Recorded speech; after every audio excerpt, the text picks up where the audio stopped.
Hello guys, welcome back to Intro Tips. In this video I'm going to talk about how to fix your connection is not private error which is happening on Google Chrome error and how to fix this up. So let's get started.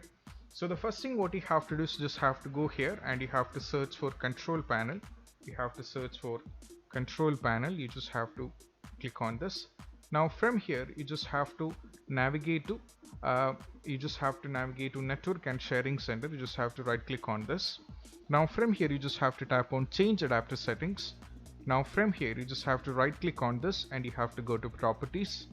From here you just have to right click on this and you just have to change this to 1 and you have to give a value which is 8888. I mean you just have to give 888 and you have to give 8, and here on the DNS you have to give 884 and 4. You have to give the preferred DNS server you have to give 8888 and alternative DNS server you have to give 88444, and now you have to go for OK. Once it is done, you have given the OK, now what you have to do is just have to restart your PC and most probably the issue will be completely fixed. You just have to restart the PC and see whether the issue will be completely fixed. So this is about how you can fix this up, and if you find this video helpful, don't forget to subscribe and click on the bell icon for more notifications. See you soon in the next video. Peace out.